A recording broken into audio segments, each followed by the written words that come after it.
Jadi perkiraan, bila kita cerita perkiraan tu kan, salah satunya sebab cerita ni ditulis sebelum kemenangan Pakatan Harapan 2021. So kita tahu pun pergolakan politik dalam negara kita dan sebagainya kan. Jadi itu antara sebab mungkin yang betul lah, bukan mungkin, memang kita tahu antara sebab kenapa pelakon-pelakon tak nak terima watak ni. Tapi betul saya kata rezeki kan, kita tak tahu, yalah, kita nak benda tu berlaku, kita nak kita menang kan. Razuna, kita dah lama berjuang, kita nak kita menang. Dan ditakdirkan cerita ni macam kita kata jatuh pada tempat yang betul, rezeki yang Allah SWT letak pada kita. Now, menceritakan benda tu kan, ada tak orang lain yang tahu ke Farid? Yang masa pergi tu dah buat syuting, cerita terbuat tentang Anwar, dia benda ni ialah penghebahan memang tak ada.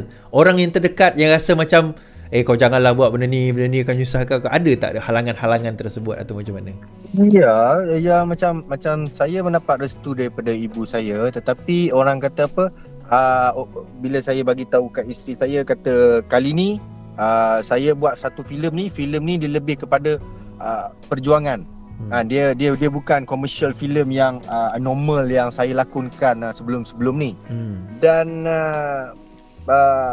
halangan tu tidak ada, kerana keputusan tu kita buat secara diam-diam, tidak mewawarkan apa semua. Hanya saya dan isteri saya saja yang tahu pemergian saya ke Jakarta. Dan pada ketika itu preparation saya sebagai seorang pelakon tu dia lebih kepada preparation macam nak pergi berperang, pergi berjihad, yang tak tahu bila maksanya boleh balik ataupun tak boleh balik. Banyak perkiraan yang bermain di kepala saya, dan saya sampai bagi tahu kat isteri saya yang this is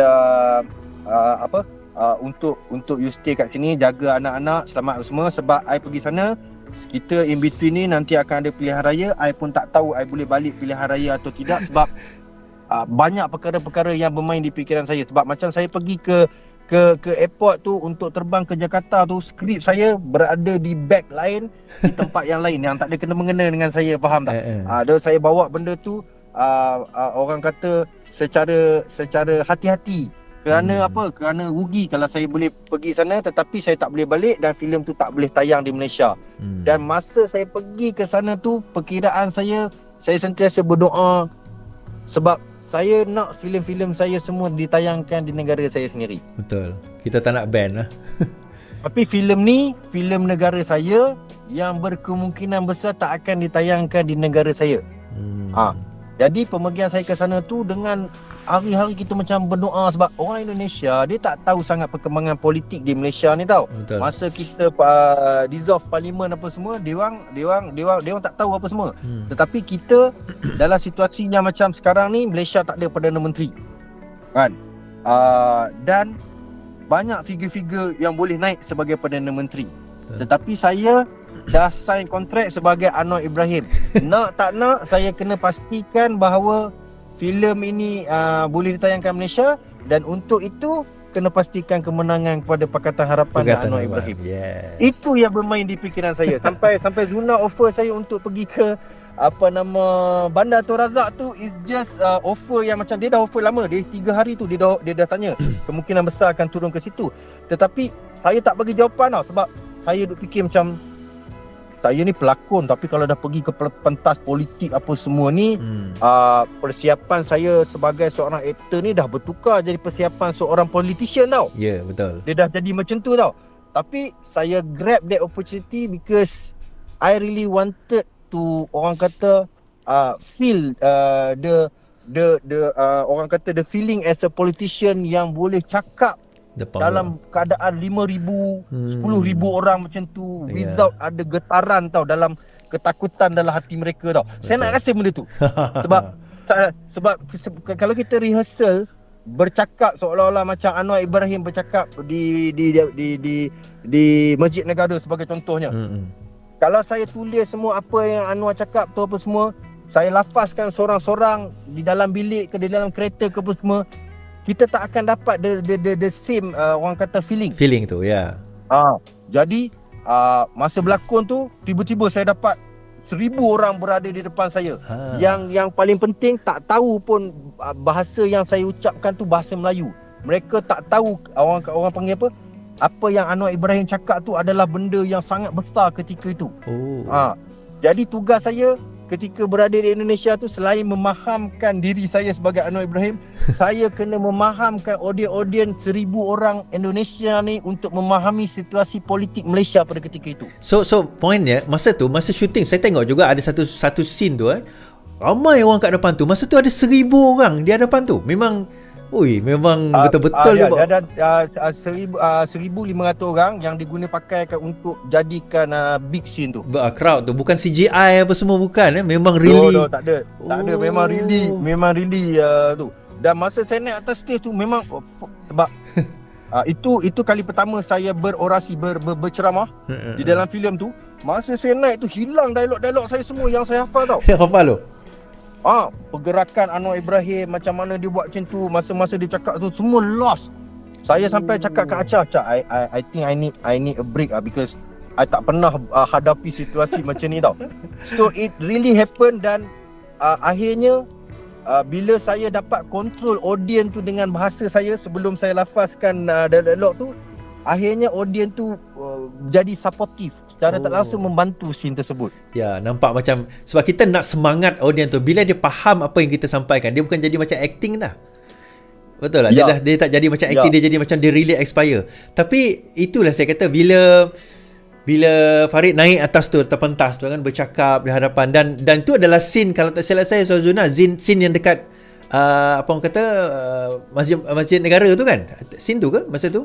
Sebab saya tak tengok lagi cerita ni. Scene tu adalah scene ketika Datuk Seri dia sebelum ke Masjid Negara, dia pergi beberapa tempat. Dan dia macam tour lah. Ya, tour sebelum ke Masjid Negara. Betul. Jadi masa ucapan tu, masa berucap tu kan, rasa yalah, ucapan tu kena ada dialog dan menghafal dialog tu ke, ataupun ada tambahan-tambahan ayat sendiri ke, atau kena like 100% follow the dialog yang sebagaimana diucapkan? Macam mana tu? Apa? Macam dialog tu ditulis berdasarkan visual yang pernah Datuk Seri Anwar Ibrahim berceramah. Tetapi bila saya lihat balik video-video tersebut dengan kata-kata yang ditulis semua tu, ada banyak perbezaan.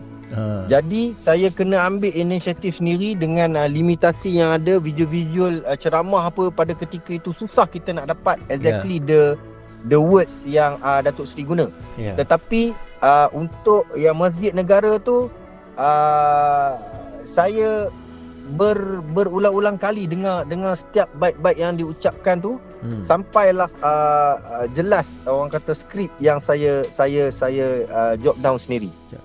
Okey, untuk scene tu mungkin agaknya berapa lama masa dia ambil untuk scene ucapan? Walaupun saya dipahamkan ucapan tu tak adalah lama. Dalam bila dah keluar dalam movie tu tak lama. Tak lama.